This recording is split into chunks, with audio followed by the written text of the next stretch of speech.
이 시간 모두 일어나셔서 우리 하나님 말씀 함께 봉독하겠습니다. 오늘 하나님 말씀 골로새서 3장 18절에서 4장 1절까지 말씀입니다.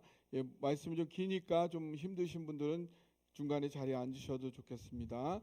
교독하겠습니다. 제가 18절을 먼저 읽겠습니다. 아내들아 남편에게 복종하라. 이는 주 안에서 마땅하니라. 남편들아 아내를 사랑하며 괴롭게 하지 말라. 자녀들아 모든 일에 부모에게 순종하라. 이는 주 안에서 기쁘게 하는 것이니라. 아비들아 너희 자녀를 노엽게 하지 말지니 낙심할까 함이라. 종들아 모든 일에 육신의 상전들에게 순종하되 사람을 기쁘게 하는 자와 같이 눈가림만 하지 말고 오직 주를 두려워하여 성실한 마음으로 하라. 무슨 일을 하든지 마음을 다하여 주께 하듯 하고 사람에게 하듯 하지 말라. 이는 기업의 상을 주께 받은 줄 아나니 너희는 주 그리스도를 섬기느니라. 불의를 행하는 자는 불의의 보응을 받으리니 주는 사람을 외모로 취하심이 없느니라. 함께 읽겠습니다. 상전들아 의와 공평을 종들에게 베풀지니 너희에게도 하늘의 상전이 계심을 알지어다. 아멘. 아멘. 잠깐 기도하겠습니다. 사랑의 하나님 아버지, 오늘도 영적 양식에 갈급하여 주님의 사랑하는 자녀들이 예배에 나왔습니다. 누구보다 이 예배를 고대하고 준비하신 분이 우리 주님이십니다. 주님께서 오늘 우리 한 사람 한 사람에게 반드시 하시고 싶은 말씀이 있으십니다. 주님, 이 자리에 쓴 저의 인간의 모습 가려 주옵시고 성령님 저를 통하여서 반드시 주님의 말씀 친히 한 분 한 분에게 말하여 주옵소서. 이 시간에 주님께 맡기고 우리 주님 예수 그리스도의 이름으로 기도하옵나이다. 아멘. 센트럴 밸리는 미국 캘리포니아 그 주가 우리나라보다 크죠. 그 주 중심부에 약 640km에 걸쳐서 이 센트럴 밸리가 위치하고 있습니다. 그 면적은 약 5만 8천 제곱킬로미터. 이게 우리나라 남한 면적의 58%에 해당해요. 원래 이 지역은 강수량이 아주 적고 여름이 아주 길고 건조해가지고 진동으로 했는데도 소리가 크네요. 아주 성능이 아주 좋습니다. 이렇게 거의 사막과 같은 척박한 땅이어서 농사를 짓는 건 거의 상상을 할 수 없었던 곳이었어요. 그런데 그 인근에 시에라 네바다 산맥에서 녹아내리는 눈이 이렇게 녹아내리는 거예요. 그 물이 이 지역을 위한 중요한 수자원이 될 수 있다라는 잠재적인 가능성이 있었던 것입니다. 그래서 20세기 초에 캘리포니아 주 정부와 미 연방 정부는 이 지역의 농업 잠재력을 보고 여기에 대규모 물 관리 관계 프로젝트를 추진하기로 결정을 하였습니다. 그래서 1930년대 이때는 미국이 대공황의 시기였어요. 그때 그럼에도 불구하고 대규모 관계 프로젝트 센트럴 밸리 프로젝트를 미 연방 주도로 시작을 합니다. 그래서 그 시에라 네바다 산맥에서 녹아내리는 그 눈이 녹아내리는 물을 저장하기 위해서 댐들을 지은 거예요. 그 저장하기 위해서. 그래서 댐들을 건설하고 물을 잘 저장한 다음에 그거를 농업지대로 공급하기 위한 여러 운하와 펌프 시설들을 이때 구축을 합니다. 그 다음에 이 저장한 물들을 또 보내려면 수로를 만들어요. 수로. 이거를 1960년대 캘리포니아 주 정부에서 이거를 시작하는데 이 수로가 약 1127km. 우리나라 남북한보다도 더 긴 그 수로를 만든 것이. 그래가지고 전체 이 물 관리 관계 프로젝트가 완료되었을 때 약 1,500만 에이커, 우리나라 전체 면적의 60%의 물을 공급할 수 있는 이 시스템을 만든 거예요. 이러므로 인해서 이 센트럴 밸리는 사막과 같은 그런 땅이었는데 지금 현재 미국 농업 생산량의 약 25%를 공급하는 세계 농업 허브로 자리하게 되었다는 것입니다. 그래서 여기서 아몬드, 포도, 캘리포니아 포도 이렇게 이제 나오게 된 겁니다. 그 다음에 딸기, 토마토, 감귤, 온갖 다양한 농작물들이 여기서 나와서 세계 많은 나라로 수출이 되었고, 그래서 지역 경제가 활성화되고 많은 일자리가 창출이 되었다. 이렇게 물을 잘 사용하는 것은 참으로 중요한. 아무리 메마르고 척박한 땅이라도 옥토와 기름진 풍요의 땅으로 바꾸어 줄 수 있다는 거죠. 이 물은 생명을 상징합니다. 성경에도 이 물에 대한 이야기가 계속 반복적으로 나옵니다. 에덴에서 4개의 강이 뻗어나간다는 거죠. 시편 1편에서도 시냇가에 심은 나무를 얘기하고 있어요. 지난주 살펴본 것처럼 에스겔서 47장에서도 성전에서 흘러나오는 생수, 이것이 하나님의 은혜의 삶을 표현해 주고 있다.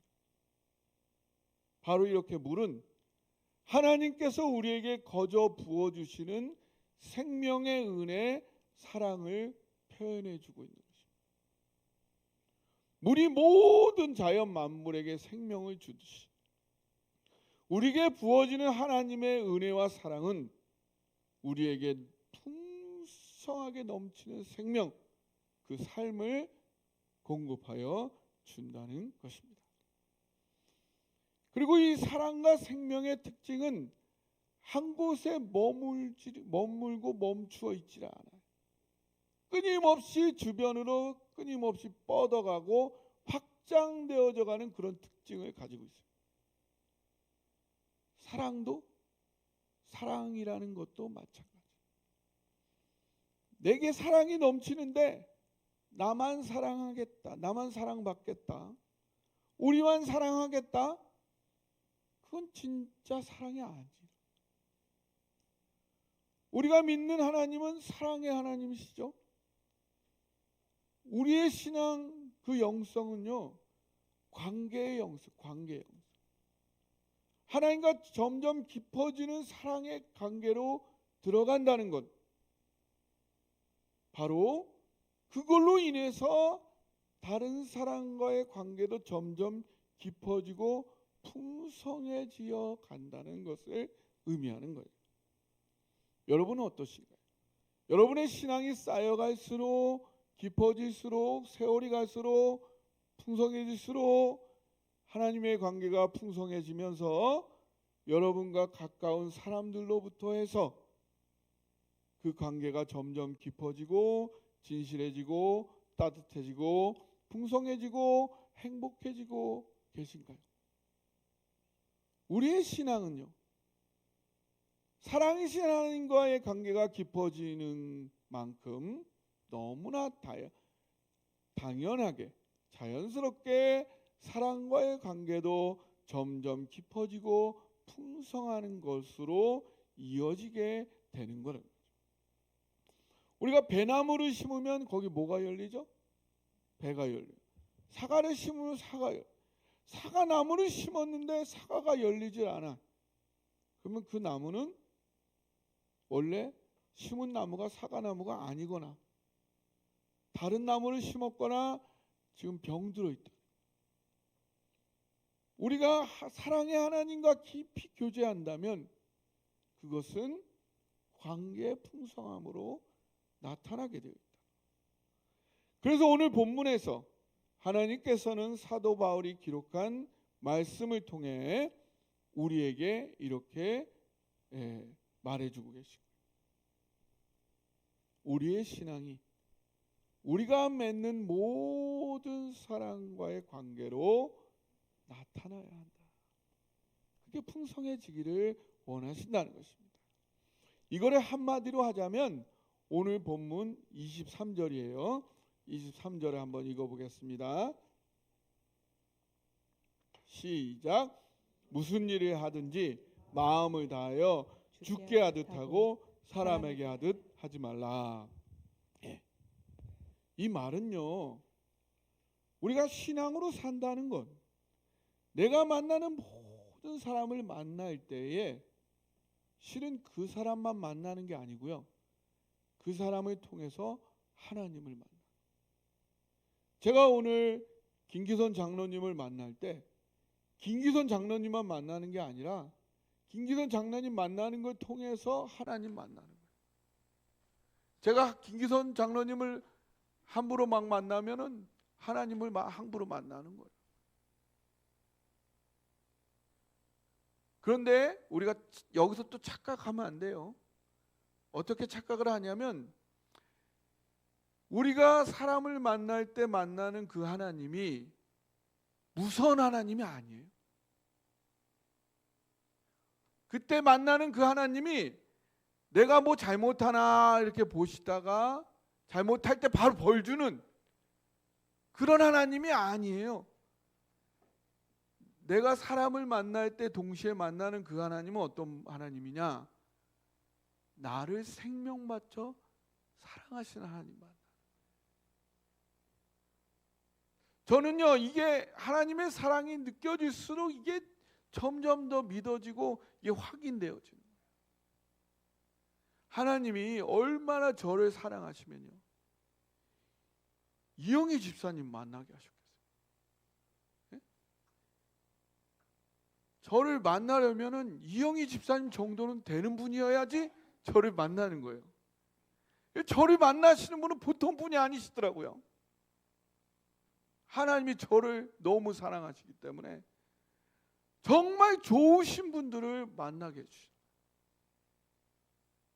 그런데 이영희 집사님 정도 되시는 너무나 괜찮고 저에게 너무나 부드럽고 달콤한 분도 주변에 있지만 때로는 너무나 아프고 따갑고 쓰라린 그런 힘든 분이 우리 주변에 있으세요? 없으세요? 있으시네. 저만 있는 줄 알았더니. 예. 근데 그런 분들도 누가 보낸 거다? 어떤 하나님? 나를 생명 바쳐 사랑하는 하나님이 보내셨다. 할렐루야. 그럼 그분이 왜 거기에 있느냐? 누구 때문에 있는 거다? 나 때문에 있다. 나를 위해 있는 거야. 왜 하필이면 다른 분이 아니라 그분이 거기 있느냐? 그분 정도 돼야 내가 하나님의 형상으로 빚어진다는 거예요. 잠언 27장 17절에 보니까 철이 철을 날카롭게 한다. 철은요, 나무로 아무리 해봤자 그냥 부드러워질 뿐이에요. 철로써 해야 이게 날카로워져. 왜 그 사람이, 그분이 나에게 왔냐? 그분이어야 내가 빚어진다. 누가 나를 가장 잘 아세요? 하나님이 가장 잘 아세요. 너무 부드럽기만 하면요, 그게 오히려 안 좋은 거예요. 때로는 나를 아프게 할 정도로 날카로운 것이 나를 위한 하나님 사랑의 배려다. 근데 그게요, 하나님께서 나만 사랑하시는 게 아니잖아요. 그분도 생명 바쳐 사랑하시잖아요.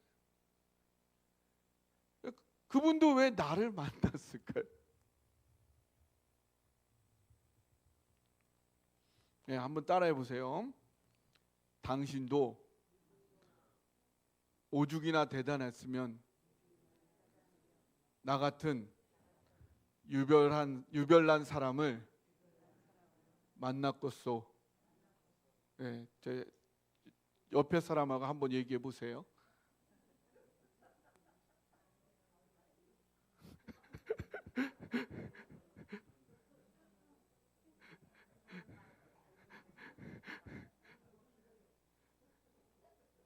예. 예. 하나님께서 우리를 많이 사랑하십니다. 그래서 만난 거예요. 예. 그러니까 우리 함께 잘 만나봅시다. 예.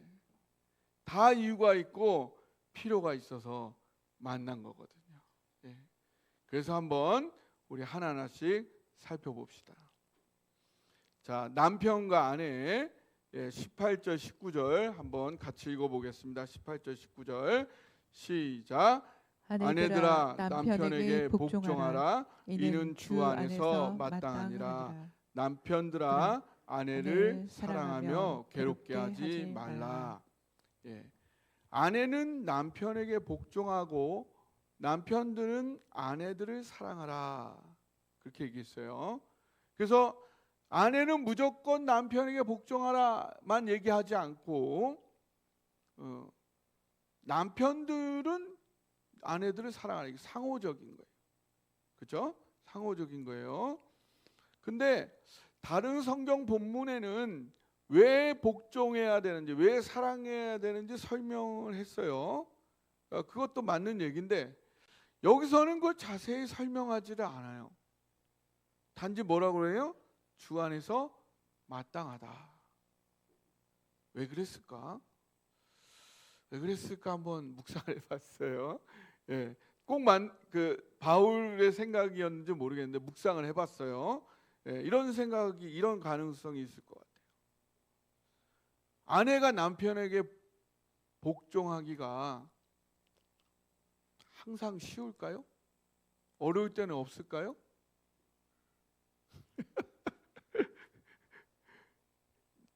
남편이 복종하기 너무 어렵게 느껴지는 그럴 때가 없을까요? 예. 그러면 남편은 아내를 사랑하기가 어려울 때가 있을까요? 마찬가지겠죠. 아내를 사랑할 만한 게 느껴지지 않을 때가 있단 말이죠. 예. 근데 그게요, 내 남편, 내 아내만 그런 게 아니더라 이거죠. 부부끼리 만나서 얘기를 하다 보면 우리 권사님들은 자주 만나서 얘기를 하시니까 다 아실 건데 남편분들은 모르실지도 몰라. 얘기를 많이 안 하시니까. 근데 부부끼리 만나서 다 얘기를 해보면은 결론은 따라해 보세요. 그 남자가 그 남자고 그 여자가 그 여자다. 별 차이가 없더라 이거죠. 예. 그래서 뭐라 했어요? 주 안에서 마땅하다. 주 안에서 마땅하다 이 얘기가 뭐냐? 남편이 복종할 만한 사람이 아닐지라도, 복종할 만한 사람이 아니라면 그럼 예수님은 십자가를 질만해서 지셨나요? 예? 예수님은 여러분이 남편이 복종할 만한 사람이 아니라고 한다면 예수님은 십자가를 질만해서 지셨냐고요. 지실 이유가 하나도 없었어요. 근데 나 때문에, 지실 이유가 하나도 없었지만 나 때문에 죽기까지 십자가를 지셨어요. 아버지 하나님께 복종해서. 그것만큼 억울하신가요? 그건 아니잖아요.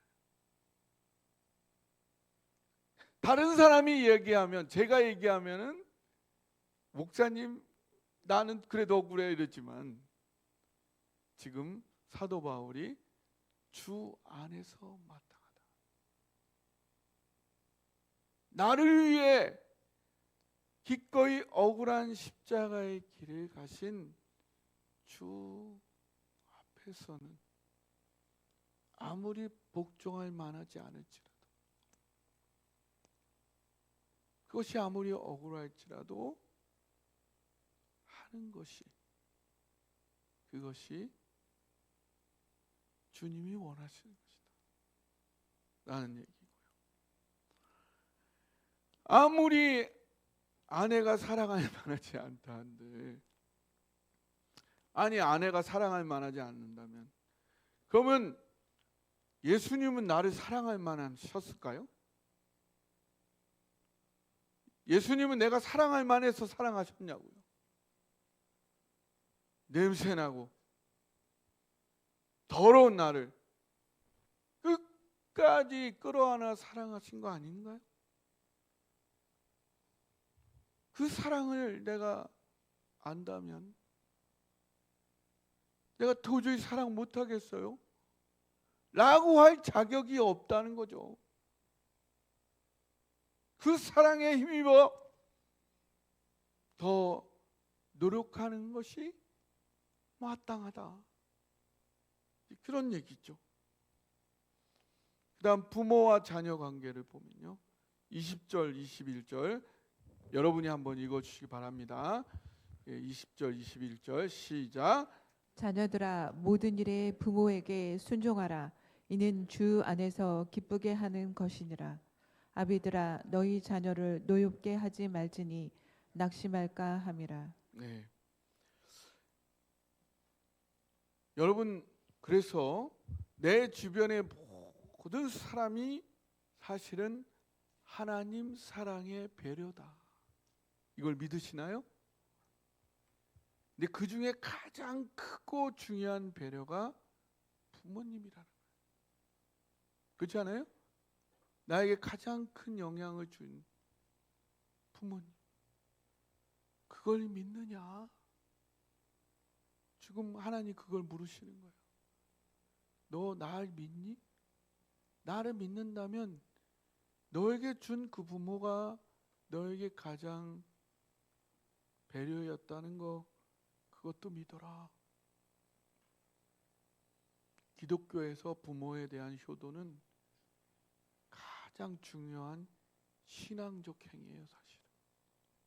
단지 윤리가 아니고요, 신앙적 행위예요. 근데 이게 부모님을 일찍 여의시거나 부모님과의 관계 아픔이 있으신 분들은 이 부분이 참 어려운 부분이에요. 근데 이 부분은 하나님 사랑으로만 채우고 해결될 수 있어요. 여러분, 부모님 사랑이 하나님 사랑의 그림자인가요? 하나님 사랑이 부모님 사랑의 그림자인가요? 어떤 게 그림자예요? 부모님 사랑이 그림자입니다. 그걸 믿으세요? 그걸 믿으실 정도로 하나님 사랑을 경험하십니다. 그것만이 해결책이에요. 어떤 걸로도 부모님 사랑은 해결이 안 돼요. 배우자 해결해 줄 수 없어요. 자녀도 해결해 줄 수 없어요. 이거는 이 결핍은 그 누구도 해결해 줄 수 없어요. 오직 하나님. 하나님 사랑이 부모님 사랑은 하나님 사랑의 그림자에 불과하다. 이거를 경험한 자만이 이걸 극복할 수 있어요. 저는 제 20살 때 부모님이 저를 떠나셨어요. 그 후에 부모님 대신하는 사랑은 어디서 찾을 수가 없었어요. 항상 결핍을 느꼈죠. 그게 성격으로도 드러나고 그런 부분이 있었죠. 근데 하나님이 계속 저한테 사람을 의지할 때면 실망하게 하고 주님을 의지하면은 사람을 의지한 것보다 더 나은 거를 경험케 하시고 그걸 계속 반복적으로 경험케 하신 거예요. 어느 순간 제가 하나님이 더 낫다 라는 거를 저도 모르게 경험케 되었어요. 여기까지. 여러분이 결핍이 큰 만큼 이런 깊은 하나님의 사랑을 경험함으로 부모님의 아픔을 뛰어넘으시기를 주님의 이름으로 축복합니다. 또한 부모는 자녀를 노엽게 하면 안 된다. 그래서 노엽게 한다는 화나게 하면 안 된다. 자녀들이 부모 때문에 화나게 하면 안 된다. 자녀가 언제 화가 날까요? 부모에게 웬만하면 화가 안 나죠. 계속 자기를 돌봐주고 자기에 맞춰주는 부모인데 언제 화가 나느냐? 이유 없이 자기를 힘들게 할 때 화가 나는 거죠. 그럼 왜 이렇게 하느냐? 부모가 이럴 때가 있어요, 없어요? 그러면 부모는 왜 이렇게 하느냐? 왜 이렇게 막대하는 거죠? 자녀라고 내가 막대하는 거예요. 왜 막대하냐? 부모가 착각하는 거예요. 내가 자녀를 위해 이렇게 희생하고 있다. 내가 봉사하고 있다. 내가 너를 위해 이렇게 희생하고 봉사하고 있는데 내가 때로 좀 너를 막대해도 되지. 이런 생각을 하고 있다는 거예요. 근데요, 착각이라는 거예요.